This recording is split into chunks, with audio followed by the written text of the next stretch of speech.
Hi sir. നമ്മൾ എല്ലാവർക്കും ഉണ്ടാകുന്നൊരു പ്രശ്നമാണ് ഗ്യാസ് കയറുക എന്ന് പറയുന്നത്. പക്ഷേ ചില ആളുകൾ പറയാറുണ്ട് ഗ്യാസ് ഒന്നായിട്ട് നെഞ്ഞോട് കയറി തലയിൽ കയറി അല്ലെ ശരീരത്തിൻ്റെ മറ്റു ഭാഗങ്ങളിലേക്ക് കയറിയിട്ട് ഭയങ്കര വേദനയാണ്. അത് ചില സമയത്ത് അറ്റാക്ക് ആണോ എന്ന് തോന്നിപ്പോകുന്ന രൂപത്തിലൊക്കെ ഗ്യാസ് കയറിയിട്ട് വേദന ഉണ്ടാവാറുണ്ട് പറയുന്നത്. ഇത് ചില സമയത്ത് ചില ആളുകൾ പറയാറുണ്ട് നമുക്കിപ്പോൾ രാത്രിയാവുന്ന സമയത്ത് കിടന്നുറങ്ങുന്ന സമയത്തൊക്കെ പെട്ടെന്ന് ഗ്യാസ് കയറിയിട്ട് ഭയങ്കര വേദന. എന്നിട്ട് ഒരു സാധാരണ ഒരു പിന്നെ എന്തെങ്കിലും ഒരു പാൻറ്റപ്രസോൾ പോലെ എന്തെങ്കിലും മരുന്നുകളൊക്കെ കഴിച്ചാൽ ഗ്യാസ് പോവാറുണ്ട്. പക്ഷേ ഇതൊന്നും കിട്ടാത്ത സാഹചര്യത്തിൽ ഭയങ്കര ബുദ്ധിമുട്ടായിട്ട് ഏതെങ്കിലും ഹോസ്പിറ്റലിലേക്ക് ആ രാത്രി പോവേണ്ട ഒരു സിറ്റുവേഷൻ ഉണ്ടാവാറുണ്ട്. അപ്പം ഇങ്ങനെ ഗ്യാസ് കയറുന്നതിൽ നമുക്ക് എന്തൊക്കെ നമുക്ക് ചെയ്യാൻ പറ്റും? അതായത് ഇങ്ങനെ ഗ്യാസ് കയറിയാൽ ആ ഗ്യാസ് ഒന്ന് പുറത്താക്കാൻ വേണ്ടിയിട്ട് നമുക്ക് എന്ത് ചെയ്യാൻ പറ്റും? അല്ലെങ്കിൽ ഇങ്ങനെ ഗ്യാസ് കയറാതിരിക്കാൻ വേണ്ടിയിട്ട് നമുക്ക് സ്ഥിരമായിട്ട് ഈ ഗ്യാസ് കയറാതിരിക്കാൻ എന്തെങ്കിലും പ്രതിവിധികളുണ്ടോ? അല്ലെങ്കിൽ എന്താണ് ചെയ്യാൻ പറ്റുക എന്നുള്ളത് ഡോക്ടർ ഒന്ന് വിശദീകരിക്കുമോ? തീർച്ചയായിട്ടും നമുക്ക് ചില കണ്ടീഷനുകൾ ഇങ്ങനെയുള്ള അവസ്ഥകൾ വരുമ്പോൾ നമ്മുടെ ചുറ്റുപാടിൽ തന്നെ നമ്മുടെ അടുക്കളയിൽ തന്നെ ചെയ്യാൻ പറ്റാവുന്ന ഒരുപാട് മെഡിസിൻസ് ട്രീറ്റ്മെൻറ്റുകൾ അവൈലബിൾ ആണ്. പക്ഷേ നമ്മൾ ഈ പറഞ്ഞതുപോലെ PPIയിലോ അല്ലെങ്കിൽ മറ്റെന്തെങ്കിലും മെഡിസിൻസൊക്കെ എന്ത് ചെയ്യും, അതിന് അഡിക്റ്റായി കഴിഞ്ഞാൽ പിന്നീട് ഈവൻ എന്ത് ഇഷ്യൂ ഉണ്ടെങ്കിലും അത് യൂസ് ചെയ്യുന്ന ഒരു സിറ്റുവേഷൻ ഉണ്ടാകാറുണ്ട്. നമ്മൾ ഈ മെഡിസിൻ എടുക്കുന്നതിന് മുമ്പ് മനസ്സിലാക്കേണ്ട ഒരു കാര്യം, ഗ്യാസ് എന്നുള്ളത് വ്യത്യസ്ത തരത്തിലുണ്ട്. ഹൈപ്പർ അസിഡിറ്റി വരുന്ന കേസുകളുണ്ട്, അതുപോലെ ഹൈപ്പോ അസിഡിറ്റി വരുന്നുണ്ട്. അതായത് അസിഡിറ്റി കൂടിക്കഴിഞ്ഞിട്ട് ഗ്യാസ്ട്രൈറ്റിസ് അങ്ങനെയുള്ള പ്രശ്നങ്ങൾ വരുന്നുണ്ട്. അതേപോലെ തന്നെ അതിൻ്റെ ഓപ്പോസിറ്റ് സൈഡിൽ നിന്ന് ശരിയായ രീതിയിൽ ആസിഡ് സെക്രേഷൻ ഇല്ലാണ്ട് ദഹനം നടക്കാണ്ട് അങ്ങനെ ഗ്യാസ് പ്രൊഡ്യൂസ് ചെയ്യുന്ന കണ്ടീഷനുണ്ട്. ഈ രണ്ട് കണ്ടീഷന് വേർതിരിച്ചറിയുക എന്നുള്ളത് വളരെ ഇമ്പോർട്ടൻ്റ് ആണ്. അങ്ങനെ അറിയുമ്പോൾ മാത്രമാണ് നമുക്ക് പ്രോപ്പറായിട്ട് അതിനൊരു ട്രീറ്റ്മെൻറ്റിലേക്ക് പോകാൻ കഴിയുള്ളൂ. ഓൾമോസ്റ്റ് എല്ലാ കേസുകളിലും വരുന്ന ഒരു പ്രധാന റീസൺ എന്നുള്ളത് എച്ച് പൈലോറിയുടെ ഇൻഫെക്ഷനാണ്, അല്ലെങ്കിൽ എച്ച് പൈലോറിക്കിൻ്റെ അതിൻ്റെ ഒരു പ്രസൻസാണ്, അതിൻ്റെ ഒരു ആക്ടിവേഷനാണ് യഥാർത്ഥത്തിൽ ഇന്ന് കൂടുതൽ കണ്ടുവരുന്ന ഗ്യാസിൻ്റെ ഒരു കാരണം എന്നുള്ളത്. അപ്പോൾ ഈ ഗ്യാസ് കൂടുതലായിട്ട് കഴിഞ്ഞാൽ പറഞ്ഞതുപോലെ തന്നെ ഈ തലയിൽ കയറുക, അല്ലെങ്കിൽ ഹാർട്ട് ബേൺ എന്ന് വരെ പേര് വരും ഗ്യാസിന് പറയാറുണ്ട്. നെഞ്ചരിച്ചിൽ അല്ലെങ്കിൽ ഹാർട്ട് ബേൺ, അതായത് ഹാർട്ടിൻ്റെ ആ ഒരു ഭാഗത്ത് നമ്മൾ അറ്റാക്ക് വരുമ്പോൾ ഉണ്ടാകുന്ന ഒരു പെയിൻ സ്റ്റാർട്ട് ചെയ്യുന്നൊരു ഏരിയ ഉണ്ട്. അതേ ഭാഗത്തു നിന്ന് നമ്മൾ സ്റ്റേണം, അതായത് നെഞ്ചിൻ കൂടിൻ്റെ ഒരു ഭാഗത്തിൽ നിന്ന് ആ ഒരു സൈഡിൽ നിന്ന് തന്നെയാണ് ഈ പെയിൻ ഉണ്ടാകുന്നത്. അപ്പോൾ അതുകൊണ്ട് തന്നെ ഇത് അറ്റാക്ക് ആണോ ഹാർട്ടിൻ്റെ ഇഷ്യൂ ആണോ എന്നുള്ള പലപ്പോഴും നമുക്ക് കൺഫ്യൂസ്ഡ് ആക്കുന്ന ഒരു വിഷയം തന്നെയാണ്. അപ്പോൾ നമ്മൾ ആദ്യം ഞാൻ നേരത്തെ പറഞ്ഞ പോലെ ഹൈപ്പർ ആണോ അസിഡിറ്റി ആണോ ഹൈപ്പോ അസിഡിറ്റി ആണോ എന്നുള്ളത് ആദ്യം തിരിച്ചറിയണം. ഈ ഹൈപ്പർ അസിഡിറ്റിയുടെ കേസുകളിൽ കൂടുതലായിട്ട് ആസിഡ് സെക്രേഷൻ കൂടുക, ഈ സ്റ്റാർട്ടിങ്ങിൽ പറഞ്ഞല്ലോ ഞാൻ, എച്ച് പൈലോറിക് ഇൻഫെക്ഷൻ്റെ അമിതമായിട്ടുള്ള സെക്രേഷൻസ് വരും. അതിൻ്റെ ഇൻഫെക്ഷൻ വരുമ്പോൾ അമിതമായിട്ട് HCl പ്രൊഡ്യൂസ് ചെയ്യും, ആസിഡ് സെക്രേഷൻ കൂടും.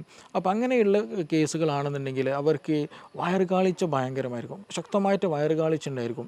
ഭക്ഷണം കഴിച്ചു കഴിഞ്ഞാൽ വീണ്ടും വീണ്ടും ഭക്ഷണം കഴിക്കാൻ തോന്നുക. 1 മണിക്കൂർ നമ്മൾ ഭക്ഷണം കഴിച്ചിട്ടുണ്ടാവുള്ളൂ, ശരിയായ രീതിയിൽ ദഹിക്കാനൊരു സമയം എടുത്തിട്ടില്ല. അപ്പോഴൊക്കെ എന്ത് ചെയ്യും, നമുക്ക് ഇനിയും ഭക്ഷണം കഴിക്കണം, ഭക്ഷണം ഒന്നും കഴിക്കാത്ത പോലെ ഒരു ഫീലിംഗ് തോന്നുക. അതേപോലെ ചില ആളുകൾക്ക് എന്ത് ചെയ്യും, ടോയ്ലറ്റിൽ ഭക്ഷണം കഴിച്ചാൽ ഉടനെ തന്നെ ടോയ്ലറ്റിൽ പോകാനുള്ള ഒരു ടെൻഡൻസി ഉണ്ടാവുക. അതുപോലെ ഓക്കാനം വരിക, രാവിലെ എഴുന്നേറ്റ് കഴിഞ്ഞാൽ ഓക്കാനം വരിക, ഛർദ്ദിക്കാനൊരു ഫീലിംഗ് വരിക, ചിലപ്പോൾ ഛർദ്ദിക്കുക തന്നെ ചെയ്യും, ചിലപ്പോൾ ഒരു യെല്ലോയിഷ് കളറിലുള്ള ഫ്ലൂയിഡ് ഛർദ്ദിക്കാറൊക്കെ ഉണ്ട് ഈ ഹൈപ്പർ അസിഡിറ്റിയുള്ള കേസുകളിൽ. അപ്പോൾ ഇവർക്കാണ് കൂടുതലായിട്ടും നമ്മൾ പലപ്പോഴും പറയുന്ന മൈഗ്രെയിൻ ഇഷ്യൂസ് ഉണ്ടാവുക. അതേപോലെ തന്നെ ഹൈപ്പർ അസിഡിറ്റിക്ക് ഒരു കാരണം ഉണ്ടാകുന്ന ഈ ടെൻഷൻ ഒരു പ്രധാന കാരണമാണ്. എച്ച് പൈലോറിക്കിൻ്റെ ഇൻഫെക്ഷൻ പറഞ്ഞത് അതേപോലെ തന്നെ മറ്റൊരു റീസണാണ് ഈ ടെൻഷൻ വരിക എന്നുള്ളത്. കൂടുതലായിട്ട് ടെൻഷൻ വന്നു കഴിഞ്ഞാൽ നമുക്കെന്ത് ചെയ്യും, ഗ്യാസ്ട്രിക് ഇഷ്യൂസ്, ഗ്യാസ്ട്രിക്കിൻ്റെ പ്രശ്നങ്ങൾ കൂടുതലായിട്ടുണ്ടാകും. ഞാൻ സിമ്പിളായിട്ടൊരു എക്സാമ്പിൾ പറയാം. നമ്മളിപ്പോൾ ഒരു വാഹനത്തിൽ യാത്ര ചെയ്യുകയാണ്, റോഡിലൂടെ യാത്ര ചെയ്യുന്ന സമയത്ത് പെട്ടെന്നൊരു ഒരാളങ്ങോട്ട് കടന്നില്ലെങ്കിൽ ഒരു പൂച്ച ഓപ്പോസിറ്റ് നമ്മൾ ക്രോസ് ചെയ്താൽ നമ്മൾ എന്ത് ചെയ്യും, പെട്ടെന്ന് സഡനായിട്ട് ബ്രേക്ക് പിടിക്കും. അങ്ങനെ ബ്രേക്ക് പിടിക്കുന്ന നേരത്ത് സ്വാഭാവികമായിട്ടും നമ്മുടെ വയറിൻ്റെ അകമാണ് പെട്ടെന്ന് അതിൻ്റെ ഒരു എഫക്റ്റ്, അല്ലെങ്കിൽ വയറ് കാളുക എന്ന് പറയും നമ്മുടെ നാടൻ ഭാഷയിൽ. അപ്പോൾ കണ്ടത് കണ്ണാണ്, പക്ഷെ അതിൻ്റെ എഫക്റ്റ് വന്നത് എവിടെയാണ്, ആ ഒരു കാളിച്ച ഫീൽ ചെയ്തത് നമ്മുടെ വയറ്റിലാണ്. അപ്പോൾ അത്രത്തോളം കണക്ഷൻ എന്തുണ്ട് നമ്മുടെ ബ്രെയിനും സ്റ്റൊമക്കും തമ്മിലുണ്ട്. അപ്പോൾ നമ്മൾ കൂടുതലായിട്ട് ടെൻസറായി കഴിഞ്ഞാൽ എന്തെങ്കിലും ഒരു ഇഷ്യൂ അതിങ്ങനെ എപ്പോഴും തോട്ട്സ്ഫുള്ളായിട്ട് എപ്പോഴും ചിന്തിച്ചുകൊണ്ട് നടന്നിരുന്നാൽ നമുക്കൊരു റിലാക്സേഷൻ ഇല്ല എന്നുണ്ടെങ്കിൽ സ്വാഭാവികമായിട്ടും അത് ടെൻഷനായിരിക്കും. പിന്നീട് അതേപോലെ തന്നെ വയറ്റിൽ നിന്നുള്ള ഗ്യാസ്ട്രിക് പ്രൊഡ്യൂഷൻസ് HCl പ്രൊഡക്ഷൻ കൂടുതലായിരിക്കും. ഇതേപോലെ നേരത്തെ പറഞ്ഞതുപോലെ തന്നെ എച്ച് പൈലോറിക് ഇൻഫെക്ഷൻ ഉണ്ടാകുന്ന സമയത്ത് ഹൈപ്പർ അസിഡിറ്റി ഉണ്ടാകുന്ന അതേപോലെ തന്നെ എന്ത് ചെയ്യും, ഈ ടെൻഷൻ കൂടിക്കഴിഞ്ഞാൽ ഈ പറഞ്ഞ HCl പ്രൊഡക്ഷൻ ആസിഡ് പ്രൊഡക്ഷൻ കൂടും. അതേപോലെ ഹൈപ്പർ അസിഡിറ്റി ഫീൽ ഉണ്ടാകുമെന്നുള്ളതാണ്. പിന്നെ മറ്റൊരു കാരണം ഹൈപ്പോ അസിഡിറ്റിയുടെ ഒരു കാരണം ഉണ്ടല്ലോ. ഈ ഹൈപ്പോ അസിഡിറ്റി എന്ന് വെച്ചിട്ടുണ്ടെങ്കിൽ നമ്മൾ ഭക്ഷണം കഴിച്ചു കഴിഞ്ഞാൽ ശരിയായ ഒരു ദഹനം ഉണ്ടാവില്ല. ആസിഡിൻ്റെ ആ പേരിൽ തന്നെയുണ്ട്, ആസിഡിൻ്റെ അളവിൽ തോതിൽ കുറവും. അപ്പോൾ ആസിഡിൻ്റെ അളവ് വളരെ ഇമ്പോർട്ടൻ്റ് നമ്മളെ ദഹനം നടക്കണമെന്നുണ്ടെങ്കിൽ. അപ്പോൾ ഹൈപ്പോ അസിഡിറ്റി എന്ന് പറഞ്ഞാൽ ആസിഡിൻ്റെ അളവ് കുറയുക എന്നുള്ളതാണ്. അപ്പോൾ ഹൈപ്പോ അസിഡിറ്റി വന്ന പേഷ്യൻ്റെ കേസിൽ എന്താണെന്ന് വെച്ചിട്ടുണ്ടെങ്കിൽ ദഹനം ശരിയായി നടക്കില്ല, അത് ടൈം എടുക്കും. എസ്പെഷ്യലി നമ്മൾ പ്രോട്ടീൻ റിച്ച് ആയിട്ടുള്ള ബീഫോ ചിക്കനോ അങ്ങനെയുള്ള കഴിക്കുകയാണെന്നുണ്ടെങ്കിൽ സ്വാഭാവികമായിട്ട് ടൈം എടുക്കും. ആ ടൈം എടുക്കുന്ന സമയത്ത് ഒരു ഇൻഡൈജഷൻ ഉണ്ടായിരിക്കും, ശരിയായ രീതിയിൽ ദഹനം നടക്കില്ല, ഒരു ബാഡ് സ്മെല്ല് ഫീൽ ചെയ്യും, വയറ് വീർത്തതുപോലെയൊക്കെ ഫീൽ ചെയ്യുക, ശരിയായ രീതിയിൽ ശോധന ഉണ്ടാകില്ല. ആ സമയത്ത് നമുക്ക് ഓക്കാനം വരിക, ഛർദ്ദിക്കാൻ വരിക, വയറ് വീർത്ത പോലെ വരിക, ക്ഷീണം തോന്നുക, വിശപ്പില്ലാത്തൊരു അവസ്ഥ തോന്നുക, അങ്ങനെയുള്ള പ്രശ്നങ്ങളൊക്കെ ഇങ്ങനെയുള്ള ഹൈപ്പോ അസിഡിറ്റിയുടെ കേസുകളിൽ ഉണ്ടാകാറുണ്ട്. അപ്പോൾ ഇങ്ങനെ രണ്ട് തരത്തിലും എന്തുണ്ട്, അസിഡിറ്റി ഉണ്ടാകാറുണ്ട്. അപ്പോൾ ഹൈപ്പർ അസിഡിറ്റിൻ്റെ കേസിൽ അമിതമായിട്ടുള്ള ദഹനരസങ്ങളുടെ സാന്നിധ്യത്തിൽ ഉണ്ടാകുന്നതാണ് ഹൈപ്പോ അസിഡിറ്റി. എന്താ വെച്ചിട്ടുണ്ടെങ്കിൽ ഈ പറഞ്ഞ പോലെ വേണ്ട രീതിയിലുള്ള ദഹനരസങ്ങൾ ഇല്ല എന്നുണ്ടെങ്കിൽ എന്ത് ചെയ്യും, ശരിയായ ദഹനം ഉണ്ടാകില്ല. അപ്പോൾ അവിടെ ബാക്ടീരിയ ഇതുണ്ടായിരിക്കും, അവിടെ പിന്നെ അതുപോലെ ദഹിക്കാതെ കിടന്നിട്ട് അതിൽ നിന്ന് ഗ്യാസസ് പോലെയുള്ള പ്രൊഡ്യൂസ് ചെയ്യും. അങ്ങനെയുള്ള പ്രശ്നങ്ങളും കാര്യങ്ങളും ഉണ്ടായിരിക്കും. ബാഡ് ബാക്ടീരിയൻ്റെ പ്രസൻസ് അമിതമായിട്ട് കൂടുതലുണ്ടായിട്ടുണ്ടാകും. അപ്പോൾ അങ്ങനെയും എന്ത് ചെയ്യുന്നുണ്ട്, ഈ പറഞ്ഞതുപോലെ അസിഡിറ്റി ഉണ്ടാകാറുണ്ട്. അപ്പോൾ ഈ രണ്ട് കേസിലും രണ്ട് തരത്തിലാണ് നമ്മൾ ട്രീറ്റ് ചെയ്യേണ്ടത്.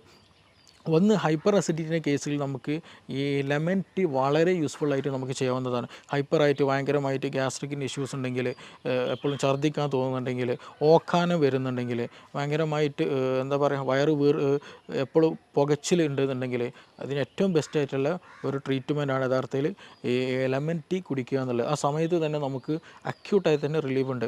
പിന്നെ അതേപോലെ തന്നെ ഈ ദഹിക്കാതെ ഞാൻ നേരത്തെ പറഞ്ഞല്ലോ, അത് ഹൈപ്പോ അസിഡിറ്റിൻ്റെ കേസിൽ അങ്ങനത്തെ കേസുകളിൽ വരുന്ന സമയത്ത് ഹൈപ്പോ അസിഡിറ്റിൻ്റെ കേസിൽ സമയത്ത് നമുക്ക് ഏറ്റവും ബെസ്റ്റ് വെളുത്തുള്ളി വളരെ യൂസ്ഫുള്ളാണ്. അതുപോലെ ഇഞ്ചി വളരെ യൂസ്ഫുള്ളാണ്. പിന്നെ ഗ്രാമ്പു, പട്ട പോലെയുള്ള മസാല കൂട്ടുകളുണ്ടല്ലോ, അത് നോർമൽ ലെവലിൽ നമ്മുടെ ഭക്ഷണത്തിൽ ചേർക്കുക, അത് വെച്ച് ചായ ഉണ്ടാക്കുക, അത് വെച്ചിട്ട് എന്തെങ്കിലുമൊക്കെ ഒരു ചെറിയ കഷായം പോലെ ഉണ്ടാക്കി കുടിക്കുന്നതൊക്കെ വളരെ ഹെൽപ്ഫുള്ളാണ്. നമ്മുടെ ഭക്ഷണം കഴിച്ചു കഴിഞ്ഞാൽ നമ്മൾ ജീരകം കഴിക്കുന്നതൊക്കെ യഥാർത്ഥത്തിൽ ആ ഒരു അസിഡിറ്റി പോകാനാണ്, ദഹനം കൂടാനും കൂടെ വേണ്ടിയിട്ടാണ്. അതേപോലെ തന്നെ നമ്മൾ ഭക്ഷണം കഴിച്ചു കഴിഞ്ഞാൽ ഏറ്റവും നല്ലത് കോൾഡ് ഡ്രിങ്കിനേക്കാളും ബെസ്റ്റ് സാധാ നോർമൽ വാട്ടർ അല്ലാന്നുണ്ടെങ്കിൽ ചൂടുവെള്ളം കുടിക്കുക എന്നുള്ളതാണ് ദഹനത്തിന് ഏറ്റവും ഹെൽപ്ഫുള്ളാകുള്ളത്. അപ്പോൾ അതുകൊണ്ട് നമ്മൾ ഒരുപാട് ആളുകളുണ്ട് ഇന്ന് നമ്മൾ ഭക്ഷണം എന്തെങ്കിലും ഹെവി ഫുഡ് കഴിച്ചു കഴിഞ്ഞാൽ സെവനപ്പ് കുടിക്കുക, എന്തെങ്കിലും കൂൾ ഡ്രിങ്ക്സ് കുടിക്കുക, കാർബണേറ്റഡ് ഡ്രിങ്ക് കുടിക്കുക എന്നുള്ളത്. യഥാർത്ഥത്തിൽ കാർബണേറ്റഡ് ഡ്രിങ്ക് കുടിക്കുന്ന സമയത്ത് നമുക്കൊരു കംഫർട്ട് ഫീൽ ചെയ്യുന്നുണ്ടെങ്കിലും അത് ഗ്യാസ് കൂട്ടാനുള്ളൊരു വഴിയും കൂടെയാണ്. അത് കുടിച്ചു കഴിഞ്ഞാൽ പിന്നീട് ഗ്യാസ് എന്ത് ചെയ്യും, വീണ്ടും വീണ്ടും ശരീരത്തിൽ കൂടിക്കൊണ്ടിരിക്കും. അപ്പോൾ അത് നമ്മൾ എന്ത് ചെയ്യണം, നിയന്ത്രിക്കണം. അത് വളരെ ഇമ്പോർട്ടൻ്റ് ആണ്. അപ്പോൾ ഈ പറഞ്ഞു വെച്ചതുപോലെ ഈ ആസിഡ് കൂടുന്ന കേസുകളുണ്ട്, കുറയുന്ന കേസുകളുണ്ട്. അപ്പോൾ ഏതാണോ എന്നുള്ളത് തിരിച്ചറിയണം. ഇപ്പോൾ നേരത്തെ പറഞ്ഞതുപോലെ തന്നെ ചോദ്യത്തിൽ വന്നതുപോലെ തന്നെ രാത്രി സമയത്ത് നമുക്ക് ഛർദ്ദിക്കാൻ വരിക, വയറ് വീർത്ത പോലെ തരിക, ഓക്കാനം വരിക, പുളിച്ച് തികട്ടൽ വരിക, അങ്ങനെ ഉണ്ടാകാറുണ്ട്. അതിന് യഥാർത്ഥ കാരണം എന്ന് പറയുന്നത് വെച്ചാൽ നമ്മൾ രാത്രി കിടക്കുന്ന, എസ്പെഷ്യലി രാത്രി സമയത്ത് നമ്മൾ ഭക്ഷണം കഴിച്ച പാടേ കിടക്കരുത്. അങ്ങനെ കിടക്കുന്ന സമയത്ത് പലപ്പോഴും ഈ ഗ്യാസ്ട്രിക് ആയിട്ടുള്ള ഭക്ഷണം കഴിച്ച പാടേ കിടന്നു കഴിഞ്ഞാൽ ഗ്യാസ്ട്രിക്കിൽ ഏകദേശം ഫില്ലായിട്ടുണ്ടായിരിക്കും, അത്യാവശ്യം നല്ല ഫീൽഡ് കണ്ടീഷനായിരിക്കും. അപ്പോൾ അത് കിടക്കുന്ന സമയത്ത് എന്ത് ചെയ്യും, നമ്മുടെ ഈസോഫാഗസിലേക്ക് അന്നനാളത്തിലേക്ക് എന്ത് ചെയ്യും, ഈ ഗ്യാസ്ട്രിക് ഫ്ലൂയിഡ് വീണ്ടും റിട്ടേൺ അടിച്ചിട്ട് വരാനുള്ള സാധ്യത വളരെ കൂടുതലാണ്. അപ്പോൾ ഭക്ഷണം കഴിച്ച പാടെ എന്ത് ചെയ്യരുത്, ഒരിക്കലും കിടക്കരുത്. ഒരു അരമണിക്കൂറെങ്കിലും നമ്മൾ കുറഞ്ഞ് വെയിറ്റ് ചെയ്തതിന് ശേഷം ഒന്ന് വീട്ടിലൊക്കെ ഒന്ന് ചുറ്റുപാടും നടന്നു വന്നതിന് ശേഷം എന്ത് ചെയ്യുക, കിടക്കുന്നതാണ് ദഹനത്തിന് നല്ലത്, ഉറക്കം നന്നായി ലഭിക്കാനും നല്ലത്. അതുകൊണ്ടാണ് അങ്ങനെ അല്ലാണ്ട് നമ്മൾ അമിതമായിട്ട് ഭക്ഷണം കഴിച്ച് കിടക്കുമ്പോഴാണ് ഒരു സുപ്രഭാതത്തിൽ അല്ലെങ്കിൽ ഒരു പ്രത്യേക സമയത്ത് എന്ത് ചെയ്യും, നമുക്ക് ശക്തമായിട്ട് നെഞ്ചുവേദന വരും, ഭയങ്കരമായിട്ട് പ്രശ്നങ്ങൾ ഉണ്ടായിരിക്കും. ഈ അറ്റാക്ക് ആണോ എന്നുള്ള തോന്നലുണ്ടായിരിക്കും. നമ്മൾ ഉടൻ തന്നെ ഹോസ്പിറ്റലിൽ പോകും, ഗ്യാസിൻ്റെ പ്രശ്നമായിരിക്കും ഉണ്ടാവുക. അപ്പോൾ അങ്ങനെ ഒരു ഇഷ്യൂ കൂടുതലായിട്ട് എസ്പെഷ്യലി നൈറ്റ് സമയത്ത് ഹോസ്പിറ്റൽ കേസുകൾ കൂടുന്നൊരു വിഷയം കൂടെയാണ്. അപ്പോൾ അങ്ങനെ കൂടുതൽ ആ ഒരു ഗ്യാസ്ട്രിക് ഇഷ്യൂസ് നൈറ്റിൽ കൂടാനുള്ള കാരണം അമിതമായിട്ടുള്ള ഭക്ഷണം എന്ത് ചെയ്യും, ഈ രാത്രിയിൽ കഴിക്കും. അത് കാരണമായിട്ട് ദഹനരസങ്ങൾ എന്ത് ചെയ്യും, ഗ്യാസ്ട്രിക് ദഹനരസങ്ങൾ നമ്മുടെ ഭക്ഷണം കഴിക്കുന്ന കുഴലിലേക്ക് അന്നനാളത്തിലേക്ക് എന്ത് റിട്ടേൺ വരും. ഏറ്റവും ഭാഗത്ത് അതിൻ്റെ സ്ഫിങ്ക്റ്റർ ഉണ്ട്, നമ്മുടെ അന്നനാളത്തിൽ നിന്ന് വയറ്റിലേക്ക് സ്റ്റൊമക്കിലേക്ക് കിടക്കുന്ന ഈസോഫാജിൽ സ്ഫിങ്ക്റ്റർ വരുന്നുണ്ട്. ആ സ്ഫിങ്ക്റ്റർ എന്ത് ചെയ്യും, ശരിയായ രീതിയിൽ അവിടെ ക്ലോസ് ആകില്ല. അപ്പോൾ അതിൽ നിന്ന് എന്ത് ചെയ്യും, ചെറിയ ലീക്കേജ് നമ്മുടെ ഇതിലേക്ക് വരും. അപ്പോൾ നമുക്ക് നല്ല നെഞ്ഞെരിച്ചിലുണ്ടാവും, പുകച്ചിലുണ്ടാക്കും, ഒരു പൊളിച്ചത് കിട്ടുന്ന പോലെ വരും, ഛർദ്ദിക്കാൻ വരും, അങ്ങനെയുള്ള പല അസ്വസ്ഥതകളുണ്ടാകും. അപ്പോൾ എന്ത് തന്നെ വന്നാലും നമ്മൾ ഗ്യാസിൻ്റെ പ്രശ്നത്തിൽ നമ്മുടെ വീട്ടിൽ തന്നെ അതിനുള്ള മരുന്നുകളുണ്ട്. അപ്പോൾ കൂടുതൽ അതിന് എന്താണ് റീസൺ എന്നുള്ളത് ആദ്യം മനസ്സിലാക്കണം. ഹൈപ്പർ ആണോ ഹൈപ്പോ ആണോ എന്നുള്ളത് ആദ്യം മനസ്സിലാക്കണം. ഹൈപ്പർ ആണെങ്കിലും ഹൈപ്പോ ആണെങ്കിലും അതിൻ്റെ പിന്നിലുള്ള റീസൺ അത് ഇൻഫെക്ഷൻ ആണോ, ഇനി അതല്ല ഫുഡ് കൂടുതലായിട്ട് സ്പൈസസ് ഫുഡ് കഴിക്കുന്ന പ്രശ്നമാണോ, ഉറക്കമില്ലാത്ത പ്രശ്നമാണോ, ടെൻഷനാണോ, ഏതാണോ അതിനുള്ള റീസൺ എന്ന് ഫൈൻഡ് ഔട്ട് ചെയ്തതിന് ശേഷം അതിന് സ്പെസിഫിക് ആയിട്ടുള്ള ട്രീറ്റ്മെൻറ്റ് നൽകുക എന്നുള്ളതാണ് അതിന് ഏറ്റവും ബെസ്റ്റ് ആയിട്ടുള്ള പോൺ വഴി. അതാണ് നമ്മൾ സ്വീകരിക്കേണ്ടതും. ഒട്ടുമിക്ക ആളുകൾക്കും ഗ്യാസ് കയറാറുണ്ട്. ഭക്ഷണം കഴിച്ചില്ലെങ്കിലൊക്കെ നോർമലി ഗ്യാസ് കയറാറുണ്ട്. പക്ഷെ ചില ആളുകൾക്ക് ഇത് സ്ഥിരമായിട്ടുണ്ടാവാറുണ്ട്. ഭക്ഷണം കഴിച്ചാലും ശരിയാണ്, അല്ലെ കഴിക്കുന്നതിൻ്റെ മുമ്പായിരിക്കും, ചിലപ്പോൾ കിടന്ന് ഉറങ്ങുന്ന സമയത്തൊക്കെ ആയിരിക്കും ഗ്യാസ് കയറുന്നുണ്ടാവുക. ഇങ്ങനെ സ്ഥിരമായിട്ട് ഗ്യാസ് കയറുന്ന ഈ ഒരു പ്രശ്നം നമുക്ക് പൂർണ്ണമായിട്ട് അല്ലെ ഒരു ശാശ്വതമായിട്ട് മാറ്റാൻ പറ്റുമോ? അല്ലെങ്കിൽ അത് ഈ പെട്ടെന്ന് ഈ ചില ഇപ്പോൾ പറഞ്ഞ പോലെ കിടന്നുറങ്ങുന്ന സമയത്തോ അല്ലെങ്കിൽ രാത്രിയൊക്കെ പിന്നുള്ള സമയത്തൊക്കെ ആണെങ്കിൽ, അല്ലെങ്കിൽ നമ്മൾ ഒറ്റയ്ക്ക് ആണെങ്കിൽ ആവുന്ന സമയത്തൊക്കെ ആണെങ്കിൽ ഇങ്ങനെ ഗ്യാസ് കയറി ബുദ്ധിമുട്ടാണെങ്കിൽ നമുക്ക് ആ സമയത്ത് തന്നെ ഈ ഗ്യാസ് കയറുന്ന ഇൻസ്റ്റൻ്റ് ആയിട്ട് പോകാൻ വേണ്ടിയിട്ട്, കയറിയ ഗ്യാസ് പെട്ടെന്ന് പുറത്തു പോകാൻ വേണ്ടിയിട്ട് നമുക്ക് എന്തൊക്കെ നമുക്ക് ചെയ്യാൻ പറ്റും? തീർച്ചയായിട്ടും നമുക്ക് നമ്മുടെ വീട്ടിനകത്ത് നിന്ന് തന്നെ ചില കോമ്പിനേഷനൊക്കെ ഉണ്ടാക്കി അടുക്കളയിൽ നിന്ന് തന്നെ നമുക്കെന്ത് ചെയ്യാം, ഗ്യാസിനുള്ള മെഡിസിൻസ് അതിന് അവൈലബിൾ ആണ്. അതേപോലെ തന്നെ ചോദ്യത്തിൽ വന്നതുപോലെ നമുക്കിതിന് പൂർണ്ണമായും മാറ്റാൻ പറ്റുമോ എന്നുള്ളതാണ്. ഒരുപാട് പേർക്ക് നമ്മുടെ ക്ലിനിക്കിൽ വരുമ്പോൾ ചോദിക്കുന്നൊരു ചോദ്യമാണ് ഗ്യാസിൻ്റെ ഇഷ്യൂ. അത് പലപ്പോഴും പറയില്ല, അതൊരു സൈലൻ്റ് ആക്കിയിട്ട് വെക്കും, അതൊരു സെക്കൻഡറി ആക്കിയിട്ട് പലപ്പോഴും വെക്കാറുണ്ട്. പക്ഷെ നമ്മൾ മനസ്സിലാക്കേണ്ട ഒരു കാര്യം, ഓൾമോസ്റ്റ് പല റീസൺസിന് പല അസുഖങ്ങൾക്കും കാരണം അതിൻ്റെ ബേസിക് ആയിട്ടുള്ളത് വയറാണ്. അപ്പോൾ അതുകൊണ്ടാണ് വയറ് കേട് വന്നത് കൊണ്ടാണ് യഥാർത്ഥത്തിൽ പല അസുഖങ്ങളും ഉണ്ടാകുന്നത്. അതിൻ്റെ വയറ് കേട് വന്നതിൻ്റെ ഒരു ലക്ഷണം മാത്രമാണ് ഗ്യാസ് എന്ന് പറയുന്നത്. ഇപ്പോൾ ഒട്ടുമിക്ക കേസുകൾ ബാക്ക് പെയിൻ ഉള്ള കേസുകളുണ്ടായിരിക്കും, കോൺസ്റ്റിപ്പേഷൻ ഉള്ള കേസുണ്ടാവും, പൈൽസ് വന്ന കേസുകളുണ്ടായിരിക്കും, അൾസറേറ്റീവ് കൊളൈറ്റിസിന് കേസുകളുണ്ടായിരിക്കും, ഈവൻ ഫീവർ ഉണ്ടായിരിക്കും, ഹെഡ് ഏക്കിന് പ്രശ്നമുള്ളവരുണ്ടായിരിക്കും, ഇടയ്ക്കിടയ്ക്ക് അലർജിക് ഇഷ്യൂസ് ഉള്ളവരുണ്ടായിരിക്കും, സ്കിൻ അലർജി ഉള്ളവർക്കുണ്ടായിരിക്കും.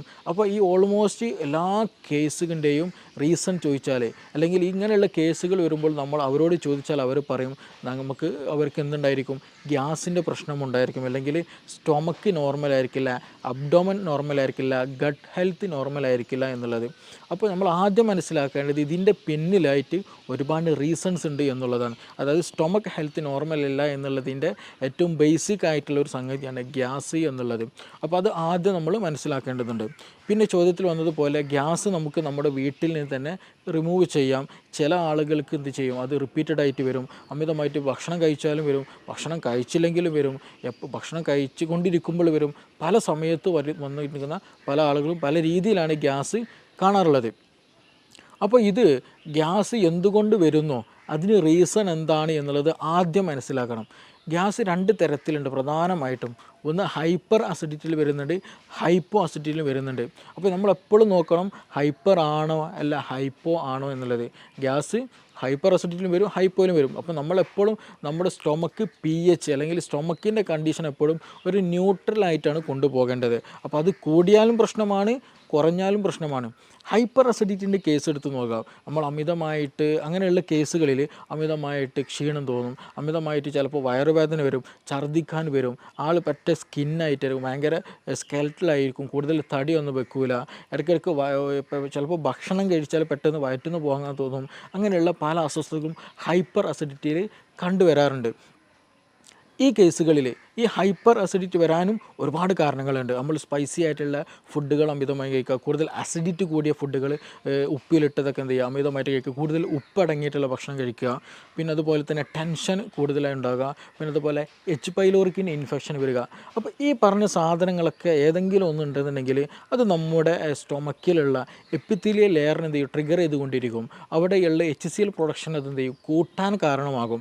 അപ്പോൾ HClൻ്റെ പ്രൊഡക്ഷൻ കൂടുക, ഗ്യാസ്ട്രിക് സെക്രീഷൻ കൂടിക്കഴിഞ്ഞാൽ സ്വാഭാവികമായിട്ടും അവിടെ ഗ്രാജ്വലി എന്ത് ചെയ്യും, അവിടെ ഇൻഫ്ലമേഷൻ വരും, അവിടെ ഇൻഫെക്ഷൻ വരും. അതിൻ്റെ കൂടെ തന്നെ അവിടെ ഗ്യാസ് പ്രൊഡക്ഷൻ കാരണം ഗ്യാസ് സൈറ്റ് ഇങ്ങനെ തികട്ടിയിട്ട് വരും. ചിലപ്പോൾ വോമിറ്റിങ് വരും, ഛർദ്ദിക്കാൻ തോന്നും, ചിലപ്പോൾ നോസിയൻ്റെ അങ്ങനെ ഒരു ഫീലിംഗ് ഉണ്ടായിരിക്കും, തല ചുറ്റുന്നത് പോലെ തോന്നും, തലയിൽ എന്തോ ഹെവിനെസ് പോലെ, തലക്ക് കനമുള്ളത് പോലെയൊക്കെ തോന്നും. ഗ്രാജ്വലി ഇങ്ങനെയുള്ള ആളുകൾക്കാണ് എന്ത് പറയുക, തലയിൽ എന്തോ വെച്ചിട്ടുണ്ട് അല്ലെങ്കിൽ മൈഗ്രെയിൻ പോലെയുള്ള ഒരു ഫീലിംഗ് വരെ ഇത് കാരണമുണ്ടാകും. അപ്പോൾ അതുകൊണ്ട് തന്നെ ചില ആളുകൾക്ക് ഭക്ഷണം ഈ കേസുകളിൽ ഈ ഹൈപ്പർ അസിഡിറ്റിൻ്റെ കേസുകളിലാണ് കൂടുതൽ ആളുകൾ മൈഗ്രെയിൻ പോലും ഉണ്ടാകുന്നത്. അപ്പോൾ അതിൻ്റെയൊക്കെ ബേസിക് റീസണും അല്ലെങ്കിൽ നമുക്ക് കാണാൻ കഴിയുന്നതാണ് ഈ പറയുന്ന ഗ്യാസാണ്. അപ്പോൾ എപ്പോഴും ഗ്യാസ് ഉള്ളവർ ശ്രദ്ധിക്കണം. അത് മേ ബി ഈവൻ ക്യാൻസർ വരെ നീളാൻ ചാൻസ് ഉണ്ട്. അതേപോലെ തന്നെ ഈ പറഞ്ഞ പോലെ മൈഗ്രെയിനിലേക്ക് വരാൻ നീളാനുള്ള ചാൻസ് ഉണ്ട്. അപ്പോൾ അതുകൊണ്ട് തന്നെ ഈ മൈഗ്രെയിൻ കേസുകൾ എടുത്ത് നോക്കിയാൽ അവർ പറയുന്ന റീസൺ എന്താണെന്ന് വെച്ചിട്ടുണ്ടെങ്കിൽ സമയത്തിന് ഭക്ഷണം കഴിച്ചില്ല എന്നുണ്ടെങ്കിൽ തലവേദന വരും എന്നുള്ളതാണ്. അപ്പോൾ സമയത്തിന് ഭക്ഷണം കഴിച്ചില്ല എന്നുണ്ടെങ്കിൽ എന്താണ് സംഭവിക്കുന്നത്, ഹൈപ്പർ അസിഡിറ്റി വരും. ഈ ഹൈപ്പർ അസിഡിറ്റി വന്നാൽ എന്ത് ചെയ്യും, തലവേദനയിലേക്ക് നയിക്കും എന്നുള്ളതാണ്. അപ്പോൾ അത് ഗ്രാജ്വലി എന്ത് ചെയ്യും, തലവേദനയിലേക്ക് നയിക്കും ഹൈപ്പർ അസിഡിറ്റി കാരണം എന്നുള്ളതാണ്. പിന്നെ മറ്റേതേപോലെ തന്നെ റീസണാണ് ടെൻഷൻ വരിക എന്നുള്ളത്. എന്തെങ്കിലും ടെൻഷനായിട്ട് എന്തെങ്കിലും ഫ്യൂച്ചറിൽ അല്ലെങ്കിൽ പാസ്റ്റ് ടെൻഷൻ എന്നുള്ള വിഷയം പറയുമ്പോൾ നമ്മൾ എപ്പോഴും ചിന്തിക്കേണ്ട ഒരു കാര്യമാണ്, ഈ വ്യക്തി എന്തായിരിക്കും ഒന്നുകിൽ ഫ്യൂച്ചറിൽ എന്തെങ്കിലും ഡ്രീം കണ്ടിട്ടായിരിക്കും നീങ്ങുക, അല്ലെങ്കിൽ പാസ്റ്റിൽ എന്തെങ്കിലും ഇഷ്യൂ ഓർത്തിട്ട് ഞാൻ അങ്ങനെ ചെയ്തുകൊണ്ടല്ലോ ഇങ്ങനെ ആയത്, അന്ന് അങ്ങനെ ചെയ്യുകയാണെങ്കിൽ ഇന്ന് ഇങ്ങനെ ആവില്ലായിരുന്നല്ലോ, അങ്ങനെയൊക്കെ ചിന്തിച്ചുകൊണ്ടിരിക്കും. ഫ്യൂച്ചറിലാണെങ്കിലോ എനിക്ക് 2 കൊല്ലം കഴിഞ്ഞിട്ട് എക്സാം പാസ്സാവണം, അല്ലെങ്കിൽ വീട് വെക്കണം, മകളെ കെട്ടിക്കാനുണ്ട്, കടം കൊടുക്കാനുണ്ട്. ഇപ്പോഴൊന്നല്ലേ 2 വർഷം 5 വർഷം 10 വർഷം ശേഷമായിരിക്കും. പക്ഷേ ആ ഒരു ചിന്തയിലായിരിക്കും എല്ലാ വർക്കുകളും. ഈവൻ ഉറങ്ങാൻ പോകുമ്പോഴും ഉണർന്നെണീക്കുമ്പോഴും ആ മൈൻഡ് സെറ്റിലായിരിക്കും. അപ്പോൾ അത് ഗ്രാജ്വലി എന്ത് ചെയ്യും, ടെൻഷനായിക്ക് മാറി പിന്നീട് എന്ത് ചെയ്യും, നമ്മുടെ വയറ്റിലുള്ള ഗ്യാസ്ട്രിക് സെക്രീഷൻ വല്ലാണ്ട് കൂട്ടിക്കളയും. ഞാൻ നേരത്തെ പറഞ്ഞതുപോലെ തന്നെ എന്ത് ചെയ്യും, നമ്മുടെ HClൻ്റെ ഒക്കെ പ്രൊഡക്ഷന് കൂട്ടിക്കളയും. അപ്പോൾ കൂടുതലായിട്ട് സ്റ്റൊമക്ക് സെക്രീഷൻസ് കൂടിക്കഴിഞ്ഞാൽ HClൻ്റെ പ്രൊഡക്ഷൻ കൂടിക്കഴിഞ്ഞാൽ എന്ത് ചെയ്യും, ഇൻഫെക്ഷൻ വരും, ഇൻഫെക്ഷൻ വരും, മറ്റു പല അസ്വസ്ഥതകളുണ്ടാവും. നേരത്തെ പറഞ്ഞതുപോലെ അതും എന്ത് ചെയ്യും, ടെൻഷൻ കൂടുന്നതും മൈഗ്രെയിനിലേക്ക് നയിക്കും എന്നുള്ളതാണ്. അതേപോലെ തന്നെയാണ് ഉറക്കം കുറഞ്ഞു കഴിഞ്ഞാലും ഇതുപോലെ നമ്മുടെ ഗ്യാസ്ട്രിക്കിൻ്റെ സെക്രീഷൻസ് കൂടും, നമ്മുടെ ബോഡി വളരെ തിന്നാക്കും, ഡൈജഷനെ അത് ബാധിക്കുന്നുണ്ട്. അപ്പോൾ ഉറക്കം കുറഞ്ഞു കഴിഞ്ഞാലും നേരത്തെ പറഞ്ഞതേപോലെ തന്നെ എന്താണ് ഈ മൈഗ്രെയിൻ്റെ ഇഷ്യൂ കാണാറുണ്ട്. അപ്പോൾ ഇതിൻ്റെയൊക്കെ ഈ ഗ്യാസ്ട്രിക് സെക്രീഷൻ കൂടുന്ന കണ്ടീഷനാണ് ഈ പറഞ്ഞിട്ടുള്ള ഫുഡ്, സ്പൈസി ആയിട്ടുള്ള ഫുഡ്, കൂടുതൽ അസിഡിറ്റി കൂടിയിട്ടുള്ള ഉപ്പിലിട്ടത് കഴിക്കുന്നത്, അതേപോലെ ടെൻഷൻ വരുന്നത്, അതേപോലെ എച്ച് പൈലോറിക്കിൻ്റെ ഇൻഫെക്ഷൻ വരുന്ന കണ്ടീഷനുകളൊക്കെ അതിൽ വരുന്ന കാറ്റഗറിയാണ് ഹൈപ്പർ അസിഡിറ്റി എന്നുള്ള കാറ്റഗറി. അപ്പോൾ ഇങ്ങനെയുള്ള കേസുകൾ നമുക്ക് നോർമലി ആയിട്ടുണ്ടെങ്കിൽ നമുക്ക് എന്ത് ചെയ്യാന്ന് വെച്ചാൽ ഒന്ന് സിമ്പിളായിട്ട് ചെയ്യാൻ പറ്റാവുന്ന ഒന്നാണ് ഈ ലെമൺ ടീ കുടിക്കുക എന്നുള്ളത്. നല്ല ഇഷ്യൂസ് ഉണ്ടെങ്കിൽ, ഇപ്പോൾ നിങ്ങൾക്ക് മൈഗ്രെയിൻ്റെ ഇഷ്യൂ ഉണ്ട്, ഗ്യാസ്ട്രിക്കിന് ഭയങ്കര അസ്വസ്ഥത, ഛർദ്ദിക്കാൻ തോന്നുന്നു, അല്ലെങ്കിൽ ഒരു അസ്വസ്ഥത ഫീൽ ചെയ്യുന്നുണ്ടല്ലോ, ആ ഒരു സമയത്ത് തന്നെ ഒരു ഗ്ലാസ്സിൽ ഒരു എന്താ ചെയ്യുക, ചെറിയ രൂപത്തിൽ ഒരു നാരങ്ങ കംപ്ലീറ്റ് നീരെടുത്തിട്ട് തന്നെ ഒരു ലെമൺ ടീ ഉണ്ടാക്കി കുടിച്ചാൽ വളരെ നല്ല റിസൾട്ടാണ്. ആ വോമിറ്റിംഗ് ടെൻഡൻസി, അതുപോലെ തലക്കൊരു കറക്കം, ഒരു തല ചുറ്റുന്നത് പോലെ ഫീൽ ചെയ്യുക, അതൊക്കെ ഒരു വിത്തിൻ മിനിറ്റ്സിനുള്ളിൽ തന്നെ നമുക്ക് ക്യൂറായിട്ട് നമുക്ക് കൊണ്ടുപോകാം. പക്ഷെ അത് ആ സമയത്ത് കറക്റ്റ് ടൈമിൽ തന്നെ ചെയ്യണം. ഈവൻ നല്ല ഇഷ്യൂവിലേക്ക് എത്തിക്കഴിഞ്ഞ് കഴിഞ്ഞാൽ അത്ര റിസൾട്ട് ഉണ്ടാകണമെന്നില്ല. അപ്പോൾ ആ ഒരു സമയത്ത് തന്നെ, അസ്വസ്ഥത തുടങ്ങുന്ന സമയത്ത് തന്നെ ചെയ്യുക. അതേപോലെ സമയത്തിന് ഫുഡ് കഴിക്കുക, ഹൈപ്പർ അസിഡിറ്റി വരാതെ നമ്മൾ പരമാവധി ശ്രദ്ധിക്കുക എന്നുള്ളതാണ്. പിന്നെ ഇത് ഹൈപ്പർ അസിഡിറ്റിയുടെ കേസിലാണ്. മറ്റൊരു കേസുണ്ട്, രണ്ടാമത് ഹൈപ്പോ അസിഡിറ്റി എന്നുള്ളതാണ്. ഈ ഹൈപ്പോ അസിഡിറ്റിയുടെ കേസിൽ സിമ്പിളായിട്ട് പറഞ്ഞാൽ ഇങ്ങനെ തിരിച്ചറിയാമെന്ന് ചോദിച്ചാൽ, ചില ആളുകൾ ഭക്ഷണം കഴിച്ചു കഴിഞ്ഞാൽ ഒരു ഖനം പോലെ ഉണ്ടാകും, വയറെന്തോ ഫില്ല് കഴിഞ്ഞ പോലെ. രാവിലെ ഭക്ഷണം കഴിച്ചതായിരിക്കും, വൈകുന്നേരമായിട്ട് പോലും വിശപ്പില്ല, അല്ലെങ്കിൽ ദാഹമില്ല, അങ്ങനെ ഒരു ഫീലിങ്ങേ പോലും തോന്നുന്നില്ല എന്നുള്ളതാണ്. അതേപോലെ തന്നെ ഇവർക്ക് ഉണ്ടാകും വയറ്റിന് ശരിയായ രീതിയിൽ ശോധന ഉണ്ടാകില്ല. അപ്പോൾ ഇങ്ങനെയുള്ള കേസുകൾ എന്താണെന്ന് വെച്ചാൽ ഒരുപാട് സമയം എന്ത് ചെയ്യും, നമ്മൾ കഴിക്കുന്ന ഭക്ഷണങ്ങൾ ഇങ്ങനെ കെട്ടിക്കിടക്കും, വയറ് ശരിക്കും ദഹിക്കാണ്ട്. കാരണം എന്താണ്, ദഹിക്കണമെന്നുണ്ടെങ്കിൽ ഗ്യാസ്ട്രിക് സെക്രീഷന് ഒരു നോർമൽ ലെവലെങ്കിലും വേണം. അപ്പോൾ ആ നോർമൽ ലെവൽ പോലും ഇല്ല അല്ലാണ്ട് കുറഞ്ഞ അളവിലാണ്, വേണ്ടതൊന്നും ഇല്ല ദഹിക്കാൻ. അപ്പോൾ അങ്ങനെ വരുമ്പോൾ എന്ത് ചെയ്യും, വയറ്റിൽ ഈ നമ്മൾ കഴിച്ച ഭക്ഷണ പദാർത്ഥങ്ങൾ അവിടെ നിൽക്കും. അവിടെ നിന്നിട്ട് അവിടെ എന്ത് ചെയ്യും, ബാക്ടീരിയൻ്റെ ഗ്രോത്ത് നടക്കും. അങ്ങനെ ബാഡ് സ്മെല്ലുള്ള കീഴ്വാഴ് പ്രൊഡ്യൂസ് ചെയ്യും. പിന്നെ ഇതുപോലെ ശ്വാസം ശരിക്കും ലഭിക്കില്ല, ചിലപ്പോൾ വയറുവേദന ഉണ്ടാകും, വയറ് വീർത്ത പോലൊരു ഫീലിംഗ് ഉണ്ടാകും, വിശപ്പ് ഉണ്ടാകില്ല. ഇങ്ങനെയുള്ളവർക്ക് എന്ത് ചെയ്യും, ഓക്കാനം പോലെയുള്ള അസ്വസ്ഥതകൾ ഉണ്ടാകാറുണ്ട്. അപ്പോൾ ഇങ്ങനെയുള്ള കേസുകൾ എന്ന് വെച്ചാൽ ദഹനക്കുറവാണ്, അല്ലേ, ഹൈപ്പോ അസിഡിറ്റിയുടെ കേസുകളാണ്. അപ്പോൾ നമ്മൾ അതിന് ദഹനത്തെ പ്രൊമോട്ട് ചെയ്യണം. അവിടെ ദഹനം നടന്നാൽ കൂടുതലായിട്ട് HCl, ഗ്യാസ്ട്രിൻ പോലെയുള്ള പ്രൊഡക്ഷൻസ് കൂടിക്കഴിഞ്ഞാൽ ദഹനം സുഗമമായി നടക്കും, ഈ പ്രശ്നങ്ങളൊന്നും ഉണ്ടാകില്ല.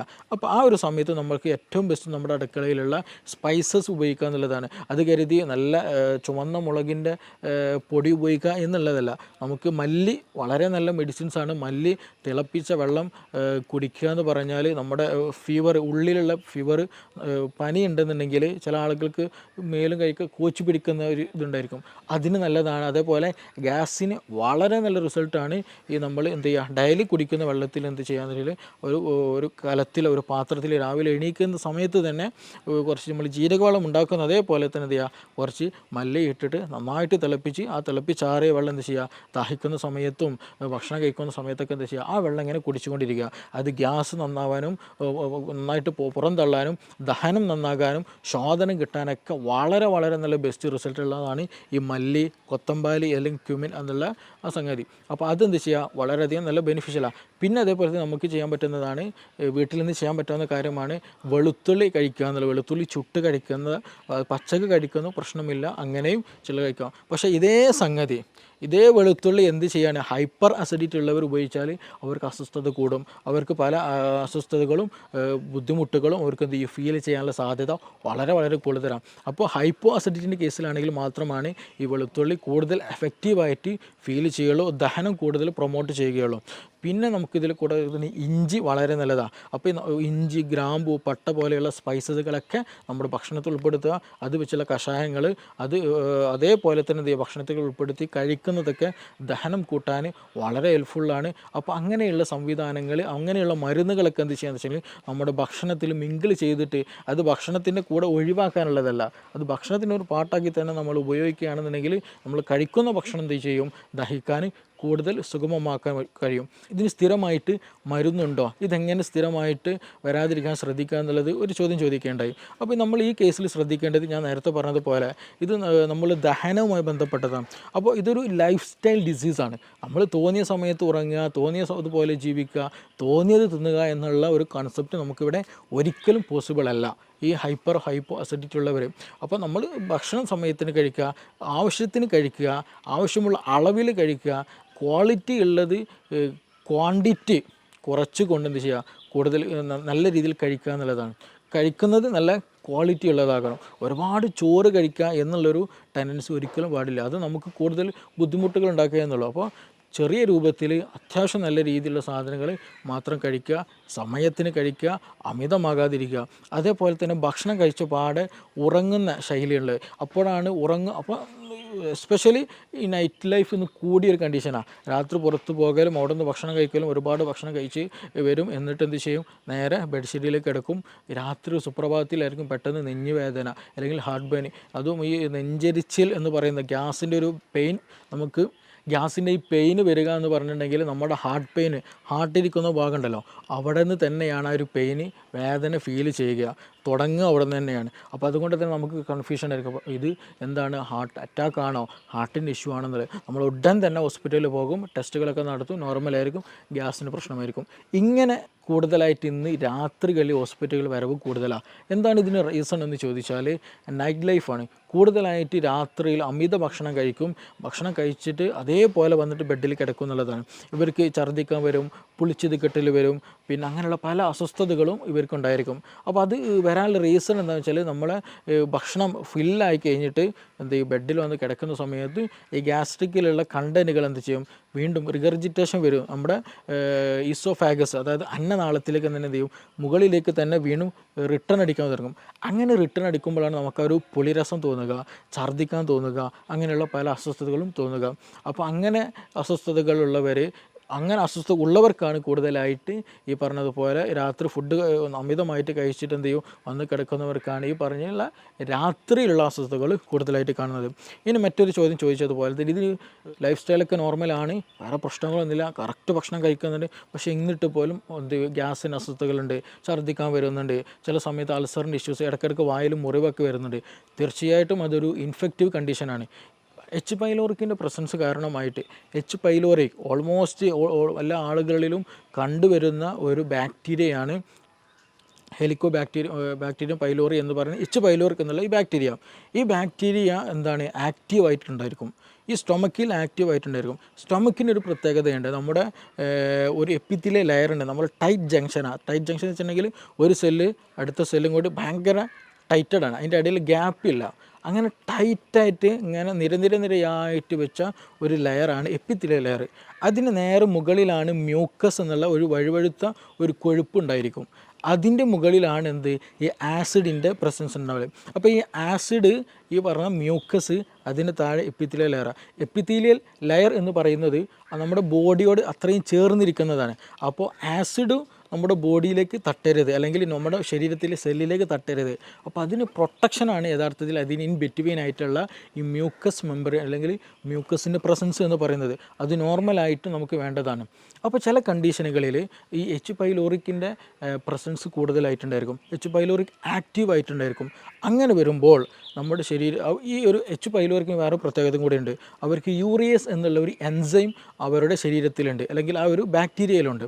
അപ്പോൾ അങ്ങനെയുള്ള കണ്ടീഷനുകളിൽ ഈ ഫുഡ് പാർട്ടിക്കിൾ വരുമ്പോൾ എന്ത് ചെയ്യുമെന്ന് വെച്ചിട്ടുണ്ടെങ്കിൽ ഇവർ ഈ യൂറിയസ് എന്ത് ചെയ്യും, യൂറിയനെ എന്ത് ചെയ്യും കൺവേർട്ടഡ് ആക്കിയിട്ട് അമോണിയാക്കി മാറ്റും, NH3 അമോണിയാക്കി മാറ്റും. ഈ എച്ച് പൈലോറിക് ബാക്ടീരിയ എന്ത് ചെയ്യും, അവരുടെ എൻസൈം ഉപയോഗിച്ചിട്ട് ഭക്ഷണത്തിൽ വരുന്ന യൂറിയയെ എന്ത് ചെയ്യും മാറ്റും, അമോണിയായിട്ട് മാറ്റും. ഈ അമോണിയ എന്താണ്, ഒരു ആൽക്കലി കണ്ടൻ്റാണ്, അമോണിയ ആൽക്കലി കണ്ടൻ്റാണ്. അപ്പോൾ ചുരുക്കി പറഞ്ഞാൽ എച്ച് പൈലോറിക്കയുടെ എന്ന ബാക്ടീരിയയുടെ സാന്നിധ്യത്തിൽ എന്ത് ചെയ്യും, കൂടുതലായിട്ട് ബാക്ടീരിയ ഉണ്ടാകുമ്പോൾ അതെല്ലാം വരുന്ന യൂറിയൊക്കെ എന്ത് കൺവേർട്ടഡ് ആക്കി മാറ്റും, അമോണിയ ആയിട്ട് കൺവേർട്ടഡ് ആക്കി മാറ്റും. അപ്പോൾ ചുരുക്കി പറഞ്ഞാൽ ഈ എച്ച് പൈലോറിക് കാരണമായിട്ട് അവിടെ ഒരു ആൽക്കലി മീഡിയം എന്ത് ചെയ്യും ഉണ്ടാകാനുള്ള സാധ്യത, അല്ലെങ്കിൽ ആൽക്കലി മീഡിയം ഉണ്ടായിക്കൊണ്ടേയിരിക്കും. അപ്പോൾ നമ്മളെ വയറ്റിൽ തന്നെ എന്തുണ്ട്, ആസിഡും ഉണ്ട്. അപ്പോൾ ഈ ആൽക്കലിയും ആസിഡും മിക്സ് ആയി കഴിഞ്ഞാൽ സ്വാഭാവികമായിട്ടും ന്യൂട്രലൈസേഷൻ നടക്കും. അപ്പോൾ അമിതമായിട്ടുള്ള എച്ച് പൈലോറിക് ആക്ഷൻ വന്നു കഴിഞ്ഞാൽ, ഈ അമിതമായിട്ട് അമോണിയയുടെ സാന്നിധ്യം വന്നു കഴിഞ്ഞാൽ നമ്മുടെ ശരീരത്തിൽ നമുക്ക് ദഹനത്തിന് വേണ്ടിയിട്ടുള്ള നമ്മുടെ ഈ ആസിഡിന് എന്ത് ചെയ്യും, അത് ലെയർ കുറയും. അത് പിന്നെ മെല്ലെ എന്ത് ചെയ്യുമെന്ന് വെച്ചിട്ടുണ്ടെങ്കിൽ ഈ പറഞ്ഞ എച്ച് പൈലോറിക് ഗ്രാജ്വലി നമ്മുടെ മ്യൂക്കസും കടന്നിട്ട് മെല്ലെ നമ്മുടെ ഈ എപ്പിത്തിലെ ലെയറിലേക്ക് വന്ന് അറ്റാച്ച് ചെയ്യും. അവിടെ പിന്നെ എന്ത് ചെയ്യും, ഇൻഫ്ലമേഷൻസ് വരും. ആ ഇൻഫ്ലമേഷൻസ് ഗ്രാജ്വലി ഈ പറഞ്ഞ പോലെ അൾസറിലേക്ക് മറ്റു പല പ്രശ്നങ്ങളിലേക്ക് വരും. അപ്പോൾ ചുരുക്കി പറഞ്ഞാൽ ഈ ഒരു സമയത്ത് തന്നെ മീൻസ് ഞാൻ നേരത്തെ പറയുകയുണ്ടായി, ഇതെന്ത് ചെയ്യും, ഈ ആൽക്കലി മീഡിയം ഈ എച്ച് പൈലോറിക് ഉണ്ടാക്കുമ്പോൾ സ്വാഭാവികമായിട്ടും എന്ത് ചെയ്യും, നമ്മുടെ ശരീരം കൂടുതലായിട്ട് ആസിഡ് പ്രൊഡക്ഷൻ നടക്കും, ഹൈപ്പർ അസിഡിറ്റി ആ സമയത്ത് ഉണ്ടാകാനുള്ള സാധ്യതയുണ്ട്. അപ്പോൾ ഓൾമോസ്റ്റ് പല കേസുകളിലും ഹൈപ്പർ അസിഡിറ്റി ഉണ്ടാകാനുള്ള റീസൺ എന്താണെന്ന് വെച്ചിട്ടുണ്ടെങ്കിൽ ഈ പറഞ്ഞിട്ടുള്ള എച്ച് പൈലോറിക്കിൻ്റെ കേസിലാണ്. അപ്പോൾ നമ്മൾ PPI പ്രോട്ടോമം ഇൻഹിബിറ്റേഴ്സോ പാൻഡോഫ് പോലെയുള്ള മെഡിസിൻസ് കഴിച്ചാൽ ഒരു സാന്ദർഭികമായിട്ട് ആ ഒരു സമയത്ത് റിലീഫ് കിട്ടുമെന്നല്ലാണ്ട് ഗ്രാജ്വലായിട്ട് ഒരു പെർമനൻ്റ് ആയിട്ട് റിലീഫ് നമുക്ക് കിട്ടിക്കൊള്ളുന്നുണ്ടാകില്ല.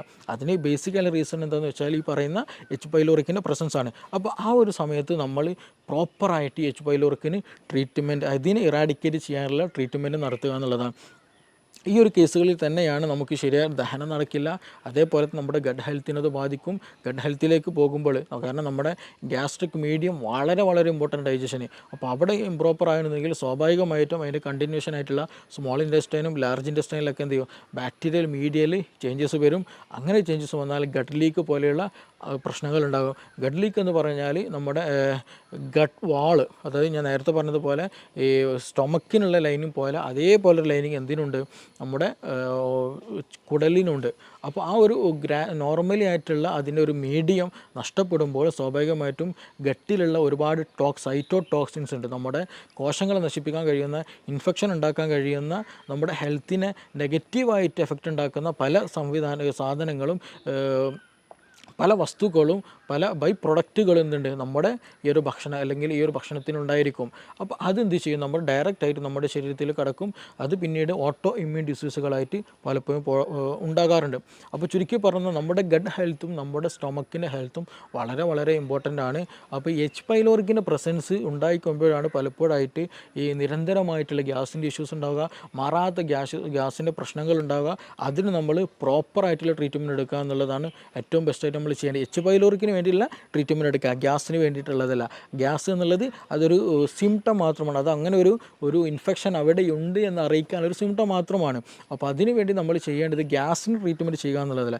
എച്ച് പൈലോറിക്കിൻ്റെ പ്രസൻസ് ഉണ്ടോ എന്നുള്ളതിനുള്ള ഒരുപാട് മെത്തേഡുകളുണ്ട്. ബേരിയം വീൽ എക്സ്റേകൾ ചെയ്യാവുന്നതാണ്.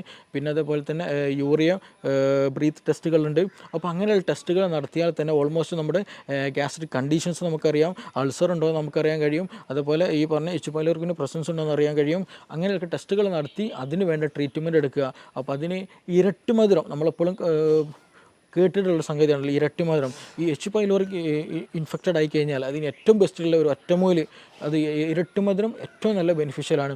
അതേപോലെ തന്നെ ഈ ഹൈപ്പർ അസിഡിറ്റി കേസ് വന്നാൽ നമുക്ക് പ്രോബയോട്ടിക്കുകളും പ്രീബയോട്ടിക്കുകളായിട്ടുള്ള പ്രൊഡക്റ്റുകൾ യൂസ് ചെയ്യുന്ന എന്താണ് നമ്മുടെ ദഹനം നന്നാക്കാനും ആസിഡ് മീഡിയം നോർമലാക്കാനൊക്കെ നമുക്കത് ഹെൽപ്ഫുള്ളാണ്. അപ്പോൾ അങ്ങനെ ഒരു പ്രോപ്പറായിട്ടുള്ള ട്രീറ്റ്മെൻറ്റ് ചെയ്യുക എന്നുള്ളതാണ് ഏറ്റവും ബെസ്റ്റ്. നമ്മുടെ കേസുകളിൽ തന്നെ ഒരുപാട് കേസുകൾ നമ്മുടെ ക്ലിനിക്കിൽ തന്നെ വന്നിട്ടുണ്ട്. ഈ മൈഗ്രെയിൻ വന്ന കേസുകൾ മാറാത്ത 8, 10, 15 വർഷമായിട്ട് മൈഗ്രെയിൻ ഡോക്ടറെ മാറിയിട്ടില്ല എന്നുള്ളത്. അപ്പോൾ അവർ ചോദിക്കുമ്പോൾ നമ്മൾ അതിൻ്റെ ബേസിക്കിലൊക്കെ പോകുമ്പോൾ ഹൈപ്പർ അസിഡിറ്റിയാണ് അവർക്ക് ഉണ്ടാവുക. ചില കേസുകൾ മൈഗ്രെയിൻ അവർ പറയുള്ളൂ, ഹൈപ്പർ അസിഡിറ്റി എന്നുള്ള കണ്ടീഷൻ തന്നെ അവർ പറയില്ല. പക്ഷേ അത് കാരണം അതിന് അഡാപ്റ്റഡ് ആയിട്ടുണ്ടായിരിക്കും. കാരണം ഹൈപ്പർ അസിഡിറ്റിക്കാളും കൂടുതൽ അവർക്ക് പ്രശ്നമായിട്ട് തോന്നൽ എന്താണ്, മൈഗ്രെയിൻ്റെ ഇഷ്യൂ ആയിരിക്കും. അപ്പോൾ പക്ഷേ ഈ ഹിസ്റ്ററി എടുത്ത് പോകുമ്പോൾ അവർക്ക് ഹൈപ്പർ അസിഡിറ്റി ആയിരിക്കും കൂടുതലായിട്ടുണ്ടായിരിക. അപ്പോൾ സ്വാഭാവികമായിട്ടും അവർക്ക് മോശം ക്ലിയർ ആയിരിക്കില്ല, ദഹനം ക്ലിയർ ആയിരിക്കില്ല. ഞാൻ നേരത്തെ പറഞ്ഞതുപോലെ ഗട്ട് ഹെൽത്ത് ബാഡായിരിക്കും, പ്രോപ്പറായിട്ട് നിലനിൽക്കില്ല. ആ കേസുകളിലൊക്കെ നമുക്ക് മെഡിസിൻ ഉപയോഗിച്ച് തന്നെ, മെഡിസിൻ മീൻസ് നമ്മുടെ വീടുകളിൽ ഉപയോഗിക്കാവുന്ന മെഡിസിൻസ് തന്നെ നൽകിയാൽ തന്നെ എന്ത് ചെയ്യും, നല്ല പ്രോപ്പർ ഒരു റുട്ടീൻ നമ്മൾ കീപ്പ് ചെയ്ത് തന്നെ ഒരു കണ്ടിന്യൂ ഒരു മെഡിക്കേഷൻ ഇല്ലാതെ നല്ല രീതിയിൽ തന്നെ നമുക്ക് എന്ത് ചെയ്യാം, ഈ മൈഗ്രെയിൻ പോലെയുള്ള കണ്ടീഷനൊക്കെ റിവേഴ്സ് ആക്കിയിട്ട് നമുക്ക് നോർമൽ ഹെൽത്തിലേക്ക് തന്നെ മാറ്റാൻ കഴിയുന്നുണ്ട്. അപ്പോൾ അതിൻ്റെയൊക്കെ ഒരു ബേസിക് എന്ന് പറയുന്നതാണ് യഥാർത്ഥത്തിൽ ഗ്യാസ് അല്ലെങ്കിൽ ഗ്യാസ്ട്രിക് ഇഷ്യൂ എന്നുള്ളത്. അപ്പോൾ ഇതിന് പ്രോപ്പർ ട്രീറ്റ്മെൻറ്റ് ഉണ്ട്, പ്രോപ്പർ വേ ഓഫ് ലിവിങ് ഉണ്ട്. അപ്പോൾ അത് ഏത് റൂട്ടിലാണോ ഏതാണോ പ്രശ്നം എന്നുള്ളത് ഐഡൻറ്റിഫൈ ചെയ്യുക എന്നുള്ളതാണ് ഫസ്റ്റ് നമ്മൾ ചെയ്യേണ്ടത്. അത് ഐഡൻറ്റിഫൈ ചെയ്തതിന് ശേഷം അതിന് പ്രോപ്പറായിട്ട് അതിനെ നമ്മൾ എന്ത് ചെയ്യണം, ഹൈപ്പർ പ്രശ്നമാണോ, ഹൈപ്പർ അസിഡിറ്റിൻ്റെ പ്രശ്നമാണോ, ഹൈപ്പോ അസിഡിറ്റിൻ്റെ പ്രശ്നമാണോ. ഹൈപ്പർ അസിഡിറ്റിൻ്റെ പ്രശ്നമാണെങ്കിൽ തന്നെ നമ്മുടെ ഡയറ്റിൽ അമിതമായിട്ടുള്ള എന്തെങ്കിലും എരിവ് കൂടിയതോ സോൾട്ടി ആയിട്ടുള്ളതോ അങ്ങനെയുള്ള എന്തെങ്കിലും ഉപയോഗിക്കുന്നതാണോ, ഇതിനകത്തിൽ ടെൻഷൻ എന്തെങ്കിലും ഉണ്ടോ, ഇതിനകത്തിൽ എച്ച് പൈലോറിക് ഇൻഫെക്ഷൻ തന്നെയാണോ, അങ്ങനെയുള്ളത് ഏതാണോ എന്നുള്ളത് ഡിഫറൻഷ്യേറ്റ് ചെയ്യണം. ഇനി ഹൈപ്പോ അസിഡിറ്റിൻ്റെ കേസിലാണെങ്കിലും ശരി, അവിടെയും എച്ച് പൈലോറിക്കിൻ്റെ പ്രശ്നം ഉണ്ടാകാറുണ്ട് ചില കേസിൽ. അപ്പോൾ അത് വന്നതാണോ, ഇനി അതല്ല വേറെ അമിത ഭക്ഷണമാണോ, നമ്മുടെ റുട്ടീനുള്ള പ്രശ്നമാണോ, അത് ഏതാണോ എന്നുള്ളത് നമ്മൾ കറക്റ്റ് ഐഡൻറ്റിഫൈ ചെയ്യേണ്ടതുണ്ട്. ചില കേസുകളിൽ ആസിഡ് അല്ലെങ്കിൽ പുളിച്ചുതക്കെട്ടിൽ വരും. ആർക്ക്, നല്ല തടിച്ച ഒരാൾക്ക് ഉണ്ടെങ്കിൽ, ഒബസിറ്റി കൂടുതലുണ്ടെങ്കിൽ, കൂടുതൽ ഓവർ ഈറ്റ് ഉണ്ടെങ്കിൽ, അങ്ങനെയുള്ള കേസുകൾ എന്ന് വെച്ചിട്ടുണ്ടെങ്കിൽ അവർക്ക് ഇടയ്ക്കിടയ്ക്ക് കിടന്നാൽ തന്നെ എന്ത് ചെയ്യും, പുളിച്ചുതക്കെട്ടിലോ വരും. കാരണം എന്താണെന്ന് വെച്ചിട്ടുണ്ടെങ്കിൽ എന്താണ്, അബ്ഡോമിനൽ പ്രഷർ കൂടുതലായിരിക്കും, വയറിൻ്റെ ഭാഗത്ത് പ്രഷർ വളരെ കൂടുതലായിരിക്കും. അപ്പോൾ മുകളിലേക്കുള്ളൊരു തള്ളൽ കിടന്നാലും ഒക്കെ എന്ത് ചെയ്യും, ഫീൽ ചെയ്യും. അപ്പോൾ അങ്ങനെയുള്ളവർക്ക് എന്ത് ചെയ്യും, അതും വരാറുണ്ട്. അപ്പോൾ ആ ഒരു കേസിലൊക്കെ എന്ന് വെച്ചാൽ നമ്മൾ ചെയ്യേണ്ടത് അതിന് വേണ്ടിയിട്ടുള്ള ട്രീറ്റ്മെൻറ്റ് എടുക്കുക എന്നുള്ളതാണ്. അപ്പോൾ ചുരുക്കി പറഞ്ഞാൽ ഇതിന് പ്രോപ്പറായിട്ട് തന്നെയുള്ള ട്രീറ്റ്മെൻറ്റ്. ഗ്യാസ് എന്നുള്ളത് ബേസിക് ആയിട്ടുള്ള ഒരു റീസണാണ്. ആ റീസണിൻ്റെ പിന്നിൽ നമുക്ക് ഒരുപാട് അസുഖങ്ങൾ ഉണ്ടായിരിക്കും. ആ അസുഖങ്ങളായിരിക്കും പലപ്പോഴും നമ്മൾ ഫോക്കസ് ചെയ്യുക. ഞാൻ നേരത്തെ പറഞ്ഞതുപോലെ ഒന്നെങ്കിൽ നമുക്ക് മൈഗ്രെയിൻ ആയിരിക്കും ഉണ്ടാവുക, അല്ലെങ്കിൽ സോറിയാസിസ് പോലെ സ്കിൻ ഡിസീസ് ആയിരിക്കും ഉണ്ടാവുക, അല്ലെങ്കിൽ അതിൻ്റെ ബാക്കിൽ എന്തെങ്കിലും ടെൻഷൻ്റെ എന്തെങ്കിലും ഇഷ്യൂസ് ഉണ്ടായിരിക്കും, ആങ്സൈറ്റി പോലെയുള്ള തലകറക്കം പോലെയുള്ള പ്രശ്നങ്ങൾ ഉണ്ടായിരിക്കും. ഇനി അതെല്ലാം മറ്റു സ്കിൻ ഡിസീസുകൾ പലപ്പോഴും അർട്ടിക്കേരി പോലെയുള്ള പ്രശ്നങ്ങൾ ഉണ്ടാകാറുണ്ട്, എക്സിമ പോലെയുള്ള പ്രശ്നങ്ങൾ ഉണ്ടാകാറുണ്ട്. അപ്പോൾ ഇതിൻ്റെയൊക്കെ ബേസിക് ആയിട്ട് വരുമ്പോൾ നമ്മുടെ ഗട്ട് ഹെൽത്താണ് ഇതിന് റീസൺ ആയിട്ട് വരിക.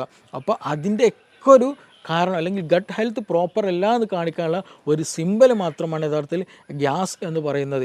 അപ്പോൾ നമ്മുടെ ഗട്ട് ഹെൽത്ത് പ്രോപ്പറാക്കുക, നമ്മൾ പ്രോപ്പറായിട്ടുള്ള ഡയറ്റ് എടുക്കുക, പ്രോപ്പറായിട്ടൊരു നല്ല ബെനിഫിഷ്യലായിട്ടൊരു ലൈഫ് സ്റ്റൈൽ കീപ്പ് ചെയ്യുക എന്നുള്ളതാണ് ഇതിന് ഏറ്റവും ബെസ്റ്റ് ആയിട്ടുള്ള ഒരു മെഡിസിൻ എന്നുള്ളത്. അത് ഇന്ന് നമ്മുടെ ക്ലിനിക്കിൽ തന്നെ അവൈലബിൾ ആണ്. ഒരുപാട് ആളുകൾക്ക് അതുകൊണ്ട് ഒരുപാട് അസുഖങ്ങൾക്ക് ഗട്ട് ഹെൽത്ത് നോർമലാക്കിയതിൽ കൂടെ നമുക്ക് ട്രീറ്റ് ചെയ്യാൻ കഴിഞ്ഞിട്ടുണ്ട്. Okay, thank you.